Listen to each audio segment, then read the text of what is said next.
یہ سوچ کر کہ میرا بیٹا ہے یا بیٹے کا دل وہ اچاٹ ہو جائے گا، نہیں مانوں گا تو یہ ہے وہ ہے، یا میرا بیٹا کہیں افیسر ہے اور کوئی میری سفارش لے کر گیا، میں نے لکھ کے دیا اس کا کام بیٹا کر دو، اب وہ کہتا ہے میرے ابا نے لکھا ہے اب نہیں کروں گا تو پھر شام کو گھر بھی تو جاؤں گا، ابا ناراض ہو۔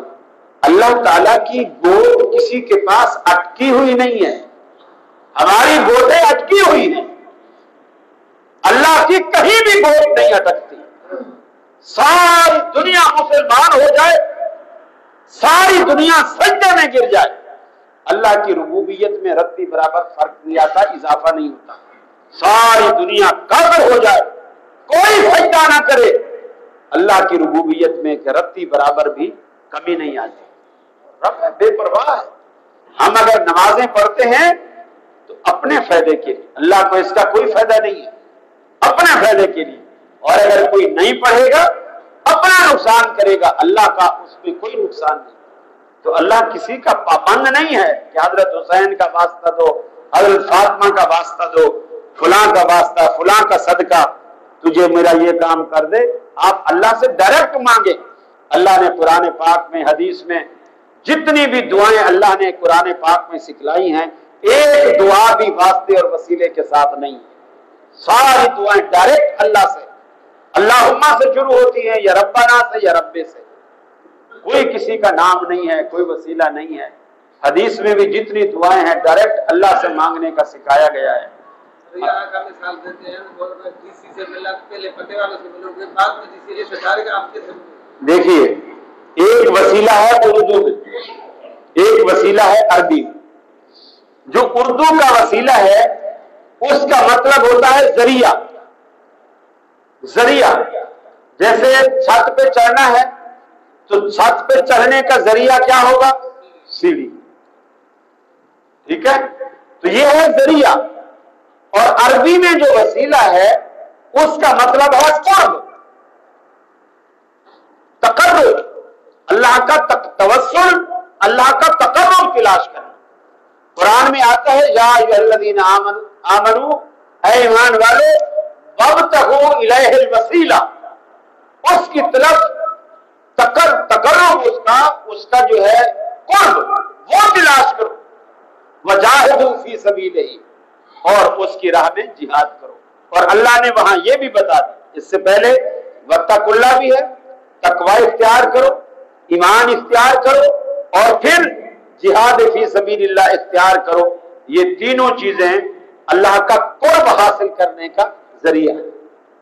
تو عربی کے تقرب میں اردو کے تقرب میں فرق ہے۔ اور دوسری بات یہ ہے، چھت کے اور زمین کے درمیان آپ سیڑھی اس لیے لگاتے ہیں کہ چھت کا اور آپ کے درمیان فاصلہ ہے۔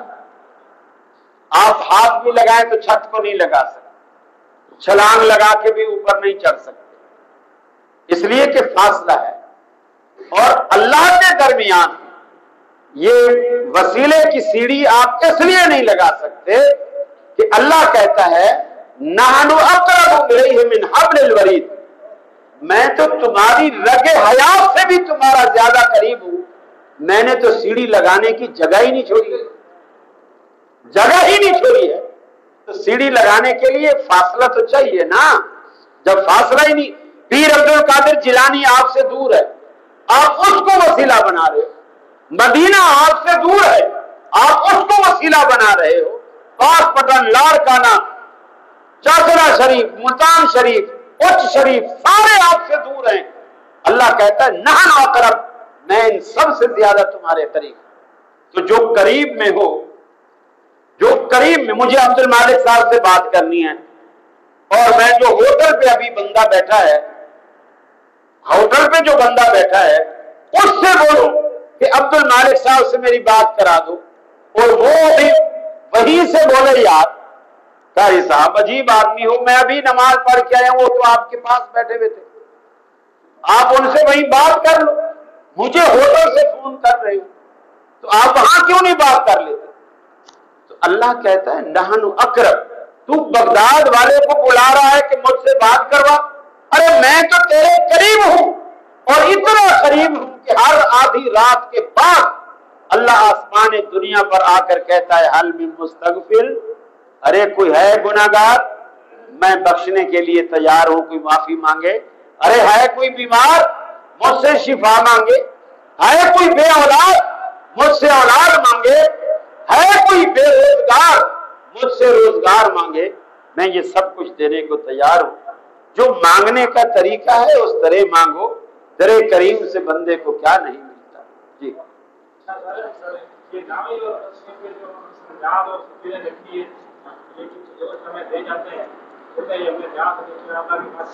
یہ سب شرک، اس کو بولو تو لے جا، ہم نہ تیری نظر کھاتے ہیں نہ تیری نیاز کھاتے ہیں، بالکل شرک ہے، اس کو بالکل قبول نہیں کرنا چاہیے، قبول بھی نہیں کرنا چاہیے۔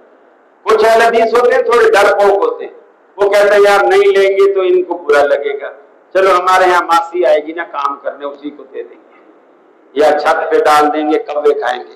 لیکن اس کے ذہن میں تو آئے گا نا کہ یہ وہابی نے میری خیرات قبول کی ہے، یہی تو اس کے ذہن سے ہٹانا۔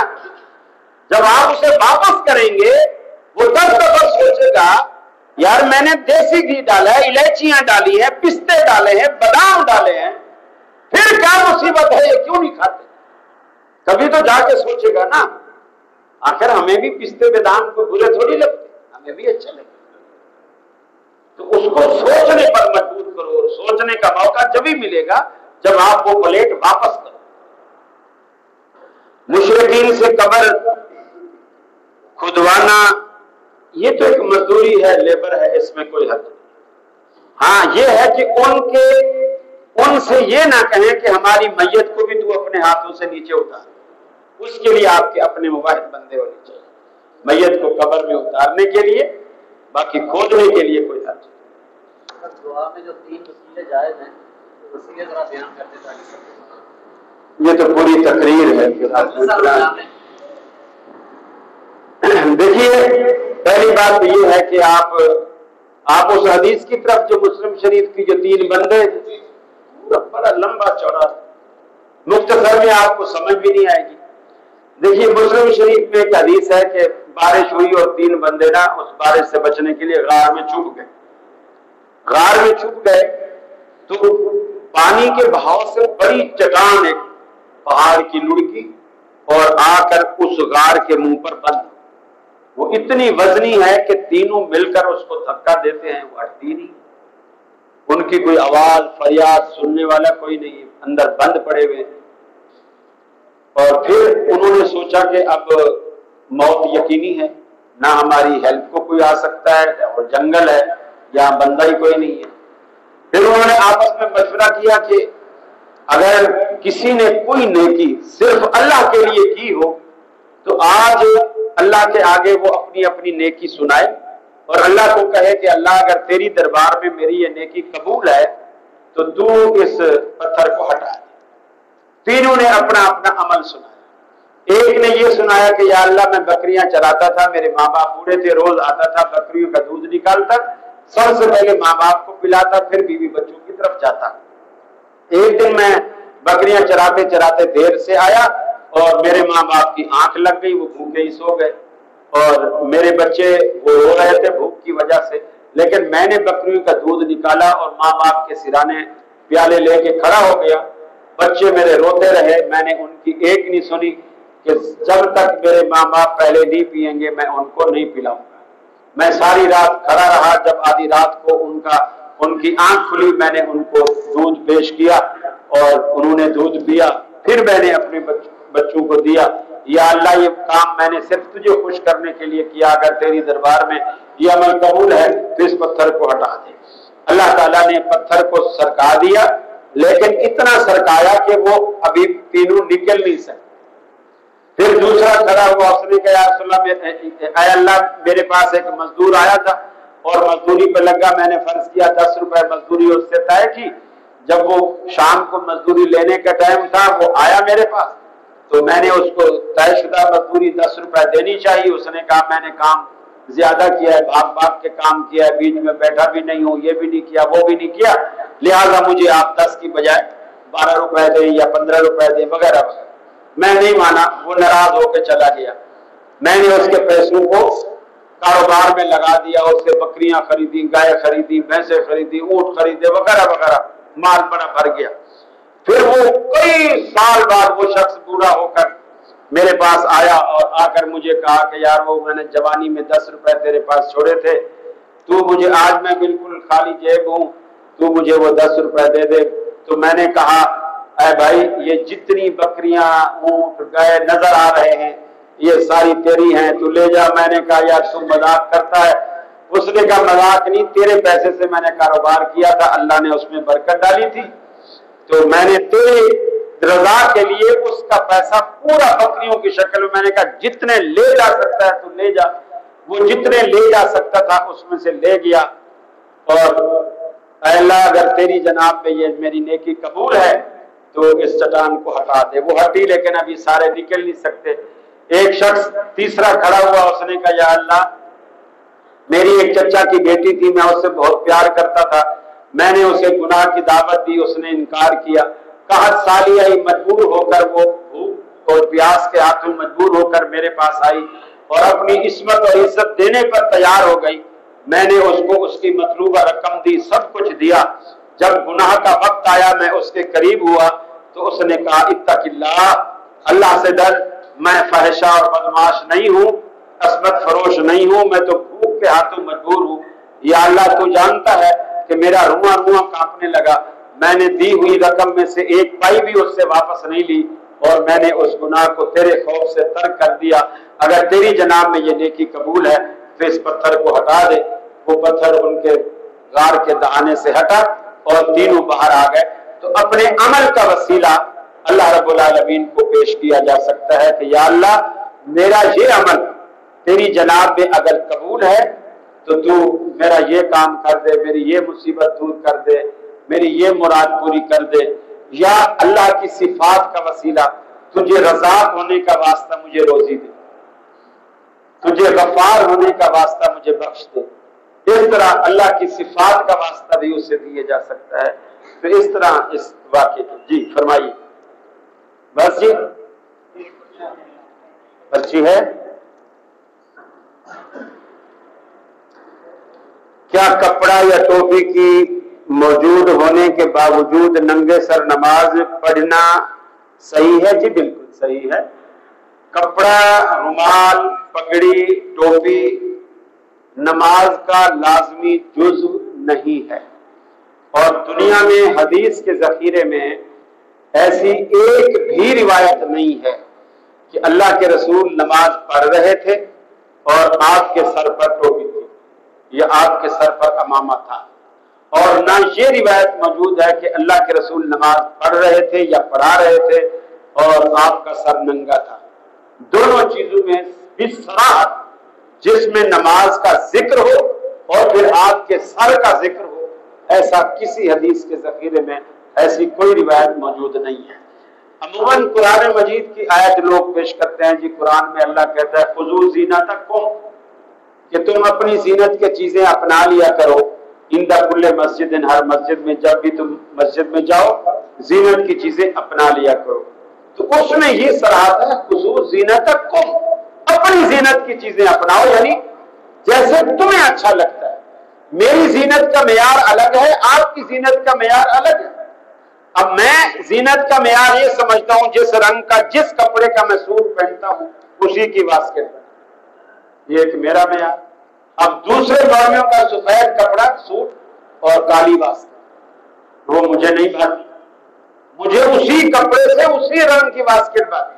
اب یہ مجھے جیسے پسند ہے، اب میں جب مسجد میں آؤں گا اسی لباس میں، دوسرا مولوی کالی واسکٹ اور سفید کپڑوں کے ساتھ آئے گا، اب میں اسے نہیں کہہ سکتا کہ یہ تو اچھا نہیں لگ رہا تھی، اس سے تیری نماز نہیں ہوگی، اس لیے کہ اس کو وہی اچھا لگ رہا ہے، اس کے لیے وہی زینت ہے۔ پھر زینت میں کیا یہی چیز آتی ہے؟ آپ ان کی مسجدوں میں جا کے دیکھیں، چٹائی کی وہ ٹوپیاں اور پلاسٹک کی ٹوپیاں، جو حشر ان ٹوپیوں کا ہوا ہوتا ہے، اور جتنی میلی، جتنی گندی وہ ٹوپیاں ٹوپی میں رکھی ہوئی ہوتی ہے کونے میں، وہ لوگ فٹافٹ آتے ہیں اور سر پہ لگاتے ہیں۔ ایمانداری سے بتائیے کیا یہ زینت ہے؟ میں نے خود ٹی وی میں کہا، میں نے کہا یہ ٹی وی پہن کے کبھی سسرال بھی گئے ہو؟ اگر یہ زینت ہے تو پتا چلے نا، ساس کے آگے پہن کے جاؤ تو پھر وہ تمہیں بتائے نا کہ تو نے ان کی ناک کٹوائی ہے یا عزت رکھی ہے. یہ کوئی زینت کی چیز ہے. اور دوسری بات یہ ہے کہ جتنی زینت زلف میں ہے نا، وہ پگڑی ٹوپی رومال میں نہیں ہے. زینت جو ہے وہ زلف میں. آپ عربی شعراء کو دیکھیں، فارسی شعراء کو دیکھیں، اردو شعراء کو دیکھیں، ان شعراء کے شاعری میں، غزلیات میں آپ کو زلفوں کی تعریفیں ملیں گی، کہیں آپ کو ٹوپی پگڑی کی تعریف نہیں ملی. پوچھا جو ان سے چاند نکلتا ہے کس طرح، زلفوں کو رخ پہ ڈال کر جھٹکا دیا کہ یوں. ہم ہوئے تم ہوئے کہ میر ہوئے، سبھی ان کی زلفوں کے اسیر. زلف جو ہے یہ ایک الگ زینت ہے. اللہ کے رسول نے پٹے رکھے ہیں. اب رکھ پٹے رکھو اور رکھ کر پھر لپیٹ کے ان کو چھپا دو. مجھے بتاؤ پٹے رکھنے کا کوئی فائدہ ہے؟ کسی کو پتا ہے بھی اندر گنجا ہے یا اس نے بال رکھے ہوئے؟ تو بال دکھیں گے جب آپ ان کو کھولیں گے. صحابہ نے اس کو اہمیت نہیں دی. اور اللہ کے رسول نے فرمایا اللہ تم پر تنگی کرے ایک کپڑے میں نماز پڑھو، اللہ تم کو وسعت دے تو 2 کپڑوں میں نماز پڑھو. تیسرے کپڑے کا پھر بھی ذکر نہیں کیا. مالداری کی، امیر ہونے کی حالت میں بھی تیسرے کپڑے کا ذکر نہیں کیا، 2 کپڑوں کا ذکر کیا. اور پھر حضرت جابر رضی اللہ تعالیٰ عنہ نماز پڑھتے ہیں. ان کے پاس قمیض بھی ہے، ان کے پاس کپڑا بھی ہے سر کا، ان کو اتار کے ایک طرف رکھتے ہیں. ایک نیچے کی دھوتی باندھ کے ان کا ایک پلو اس کندھے پر، ایک پلو ادھر والا اس کندھے پر ڈال کے پیچھے گدی کے گردن کے پیچھے گیٹ لگا لیتے ہیں اور نماز پڑھتے ہیں. ایک دوسرا صحابی بیٹھا ہے، وہ آ کے غصے سے بڑا تپا بیٹھا ہے. اس نے آ کے کہا کہ تیرے پاس کپڑے ہیں اور پھر بھی تو ایک کپڑے میں نماز پڑھتا ہے، یعنی سر پہ بھی نہیں ہے، قمیض بھی اتاری ہوئی ہے، ایک دھوتی باندھ کے تو نماز پڑھ رہا ہے. حضرت جابر نے بھی غصے میں کہا لے جرانی مصروں کا احمق، میں تیرے جیسے احمق کو یہ بتانا چاہتا تھا رأیت رسول اللہ صلی اللہ علیہ وسلم کہ میں نے اللہ کے رسول کو اسی طرح نماز پڑھتے ہوئے دیکھا. پھر مسلم شریف کی روایت، اللہ کے رسول فجر کی نماز میں تشریف لائے. آپ مصلی پہ کھڑے ہو گئے، بلال نے تکبیر کہی، نمازی سارے کھڑے ہوئے ہیں. آپ کو یاد آیا کہ مجھے غسل کرنا ہے. رسول اللہ صلی اللہ علیہ وسلم کو یاد آیا کہ مجھے غسل کرنا ہے. آپ سب کو مصلی پر چھوڑ کر گھر چلے گئے. آپ گھر تشریف لے گئے، لوگ وہیں کھڑے تھے، تکبیر ہو چکی. آپ گھر گئے، غسل فرمایا، غسل فرما کے واپس مسجد آئے. اب جب واپس مسجد میں آئے تو صحابی آپ کے مسجد میں آنے کا نقشہ بیان کرتا ہے کہ آپ جب نہا کر مسجد میں آئے تو آپ کی زلفوں سے پانی ٹپک رہا تھا اور آپ اپنے ہاتھوں سے زلفوں کو سنوارتے ہوئے آ رہے. اپنے ہاتھوں سے آپ بیچ کی مانگ نکالا کرتے تھے، اپنے ہاتھوں سے زلفوں کو سنوارتے ہوئے آپ مسجد میں داخل ہوئے. تو جب آپ ہاتھوں سے زلفوں کو سیدھا کرتے ہوئے آ رہے ہیں تو پگڑی کدھر؟ پگڑی کدھر؟ تو ہاں البتہ جب آپ مصلی پہ کھڑے ہو گئے پھر کوئی ذکر نہیں ملتا کہ پگڑی تھی یا نہیں. تو اس لیے یہ خام خواہ کی جو کھینچا تانی ہے، جب باقیوں کو بغیر کپڑوں کے پہنچی ہوئی سرکار کہہ سکتے ہیں یار ہمیں پہنچی ہوئی سرکار نہ مانو، اتنا تو مانو کہ ان کے ننگے سر نماز ہو جاتی. اور کوئی سچ شاپنگ بغیر پردے کی ہو سکتی ہے اور بغیر ٹوپی کے نماز ہی کیا ہو سکتی ہے؟ شاپنگ عورت کی بغیر پردے کی ہو سکتی ہے، اس کا منہ کھلا ہوا ہے، کوئی اعتراض نہیں کرتا. اور ٹوپی پہن کے اگر کوئی نماز نہیں پڑھتا نہیں، اس سے بڑی بات ننگے سر کے تو پھر بھی دلائل مل جائیں گے، لیکن نبی کریم صلی اللہ علیہ وسلم نے پوری زندگی یہ تھوڑی ہے نا، تھوڑی یہ تھوڑی ننگی کر کے کبھی نماز نہیں پڑھی. سمجھ میں آ رہی ہے بات؟ وقاص بھی ہے، بات سمجھ آ رہی؟ یہ تھوڑی ننگی کر کے اللہ کے رسول نے کبھی نماز نہیں پڑھی. تھوڑی ننگی کرنے کا مطلب سمجھتے ہو؟ کیا سمجھتے؟ داڑھی منڈا کے تھوڑی ننگی کب ہوگی؟ داڑھی منڈائیں گے تو تھوڑی ننگی ہو جائے گی. سر ننگے کے تو دلائل ہیں، لیکن تھوڑی ننگی کی ایک روایت بھی موجود نہیں ہے، نہ بریلویوں کے پاس، نہ دیوبندیوں کے پاس، نہ اہل حدیثوں کے پاس. سمجھ اشتا کہ نشتا؟ ہاں سمجھ آئیے ماشاءاللہ. جی کالا کرنا حرام ہے، باقی دنیا کا ہر رنگ کر سکتا. جس طرح کا سوٹ پہنے اسی طرح کی داڑھی کا رنگ کر، فل میچنگ. آپ نے فرمایا غیرو، بالوں کو رنگو، اس کی سفیدی کو تبدیل کرو، واجتنبوا السواد، کالے سے بچو. پھر آپ نے یہ بھی فرمایا کہ رنگو الا السودا، سوائے کالے کے، یعنی کالا رنگ حرام ہے، باقی دنیا کا کوئی بھی رنگ، نیلا، پیلا، ہرا، کوئی بھی رنگ آپ کر سکتے.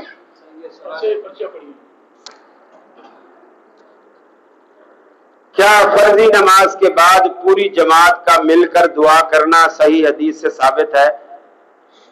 اگر کوئی شخص دعا کے لیے درخواست کرتا ہے امام صاحب سے کہ جی میں بیمار ہوں، یا میرا کل آپریشن ہے، میرا کل پرچہ ہے، ہماری نانی ہاسپٹل میں ہے، آپ دعا کرا دیجئے، تو اللہ کے رسول سے جب بھی کوئی دعا کی درخواست کرتا آپ انکار نہ کریں. حتیٰ کہ آپ ممبر پر کھڑے ہیں خطبہ دے رہے ہیں، بخاری شریف کی روایت، آپ ممبر پر کھڑے خطبہ دے رہے ہیں، ایک بندہ مسجد میں داخل ہوا اور اس نے کہا یا رسول اللہ ہم تو برباد ہو گئے، مارے گئے، حوض پانی کے خشک ہو گئے، چراگاہیں خشک ہو گئی، جانور بھی بھوک سے مر رہے ہیں، اللہ سے دعا کرو اللہ بارش برسائے. آپ نے خطبہ روک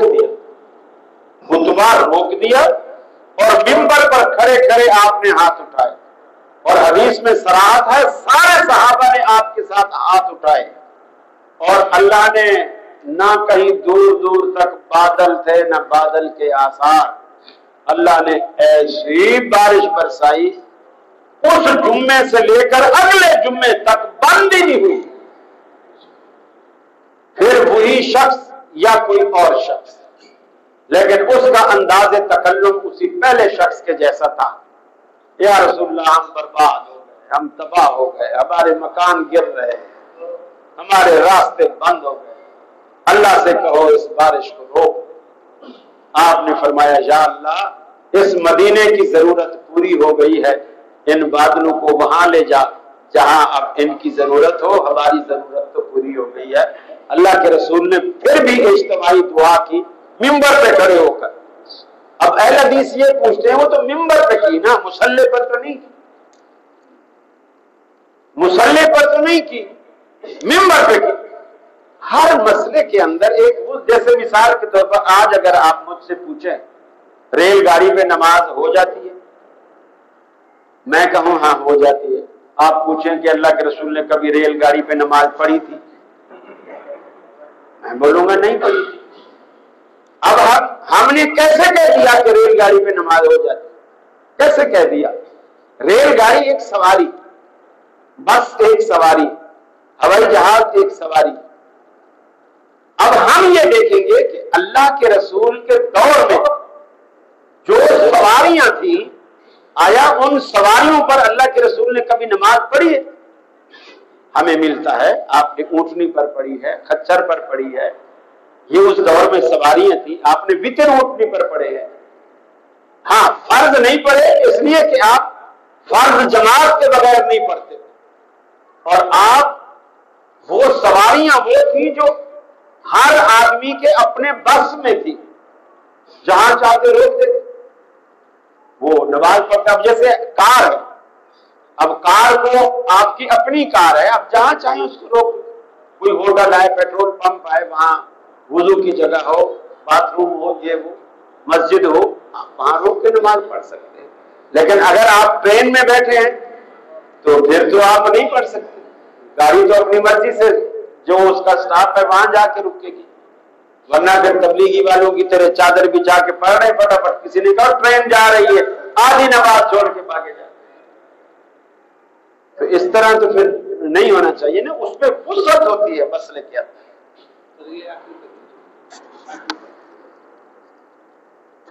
تصویر یا ٹوٹ کیا ہے نوٹ سامنے ہو یا پیچھے پڑا ہو تو وہاں نماز ہو جاتی ہے۔ مجھے پہلے وہ علاقہ وہ مسجد بتائیں جہاں نوٹ آگے یا پیچھے پڑے ہوتے ہیں، میں بھی اسی مسجد میں امام لگنا چاہتا ہوں۔ نوٹ کون آگے پیچھے پھینکتا ہے؟ میں کوئی ابو حنیفہ تھوڑی ہوں جو خود سوال فرض کیا پھر اس کا خود جواب فرض نہیں کرو، جو چیز واقع ہوتی ہے۔ ارے نوٹ تو کوئی بتاتا نہیں ہے کسی کہ ورنہ FBR والے آ جائیں گے ٹیکس لگائیں گے، لوگ تو چھپاتے ہیں۔ آپ مسجدوں میں آگے پیچھے نوٹ پھینک دیتے ہیں، کوئی ایک مسجد بتاؤ تو صحیح نا جہاں نوٹ پڑے ہوتے ہیں نمازیوں کے آگے، آپ نے یہاں کبھی دیکھے نہیں؟ ہاں بس سوال ختم۔ ان کے لیے چاول ہے ماشاءاللہ، آپ کے لیے چاول۔ بسم اللہ الرحمن الرحیم، اللہ مالک الملک تؤتی الملک من تشاء وتنزع الملک من تشاء وتعز من تشاء وتذل من تشاء بيدك الخير انك على كل شيء قدير۔ اللهم صل على محمد وعلى ال محمد كما صليت على ابراهيم وعلى ال ابراهيم انك حميد مجيد۔ اللهم بارك على محمد وعلى ال محمد كما باركت على ابراهيم وعلى ال ابراهيم انك حميد مجيد۔ یا قاضی الحاجات اقضِ حاجاتنا، یا قاضی الحاجات اقضِ حاجاتنا۔ اللهم الف بين قلوبنا واصلح ذات بيننا، اللهم اصلح لنا شاننا كله لا اله الا انت، اللهم اشف مرضانا ومرضى المسلمين، اذهب الباس رب الناس واشف انت شافي لا شفاء الا شفاءك شفاء لا يغادر سقما۔ اللہ تمام بیماروں کو شفاء کاملہ عاجلہ نصیب فرما، تمام پریشان حالوں کی پریشانیاں دور فرما، تمام دکھیوں کے دکھ درد دور فرما، تمام مقروضوں کے قرضے اپنے فضل سے دور فرما۔ اللہ ہمیں اپنے سوا کسی کا محتاج نہ بنا، اللہ ہم سب کی روزیوں میں برکت عطا فرما، ہمیشہ حلال کھلا حرام سے بچا۔ اے الہ العالمین، جو بے اولاد ہیں انہیں اولاد کی نعمت سے مالا مال فرما، اللہ جو بے اولاد ہیں انہیں اولاد کی نعمت سے مالا مال فرما۔ اے الہ العالمین، جن کو تو نے اولادیں دی ہیں ان کی اولادوں کو نیک اور صالح بنا، ان کے ماں باپ کی آنکھوں کی ٹھنڈک بنا، ان کے بڑھاپے کا سہارا بنا، ان کی آخرت کا ذخیرہ بنا۔ اے الہ العالمین، ہمارے بڑے بزرگ جو فوت ہو گئے اور تیری جوار رحمت میں آ پہنچے، اے الہ العالمین انہیں اپنی جوار رحمت میں جگہ عطا فرما، ان کی قبروں کو وسعت عطا فرما، انہیں عذاب قبر اور عذاب جہنم سے بچا۔ اے الہ العالمین، ہمیں بھی جب تک دنیا میں رکھے اسلام اور ایمان پہ قائم رکھ، جب دنیا سے اٹھائے تو خاتمہ ایمان پہ فرما، مرتے وقت کلمہ نصیب فرما، اپنے نبی کی شفاعت نصیب فرما، اپنے نبی کے دست مبارک سے آب کوثر نصیب فرما۔ اے اللہ، ہمارے مقدر میں تو نے جتنی بھلائیاں لکھ رکھی ہیں وہ سب ہمیں نصیب فرما، اور ہمارے مقدر میں تو نے جتنا شر لکھ رکھا ہے اس سے ہمیں محفوظ فرما۔ اے الہ العالمین، ہم پر ظالم حکمران مسلط نہ فرما، اے الہ العالمین ایسے حکمران ہم پر لاگو فرما جو اپنے تمام رعایا سے محبت کرنے والے ہوں، تیرے دین کے سچے پابند ہوں اور دین کو نافذ کرنے والے ہوں۔ اے الہ العالمین، مسلمان جہاں جہاں ظلم کی چکی میں پس رہے، الہ العالمین ان مظلوموں کی مدد فرما، اللہ کشمیری بھائیوں کی مدد فرما، اللہ فلسطینیوں کی مدد فرما، اللہ اہل شام کی مدد فرما۔ اے الہ العالمین، جتنے جتنے اسلام کے دشمن ہیں اللہ ان کو نیست و نابود فرما، اللہ مسلمانوں کو دنیا اور آخرت میں عزت نصیب فرما، اللہ دنیا اور آخرت میں عزت نصیب فرما۔ اللہ تیرے سوا ہمارا کوئی حاجت روا نہیں، ہماری حاجت روائی فرما، تیرے سوا کوئی مشکل کشا نہیں، ہماری مشکل کشائی فرما۔ ربنا آتنا فی الدنیا حسنہ وفی الآخرۃ حسنہ وقنا عذاب النار، آمین الہ آمین۔ صلی اللہ تعالی علی خیر خلقہ محمد و آلہ و صحبہ اجمعین برحمتک یا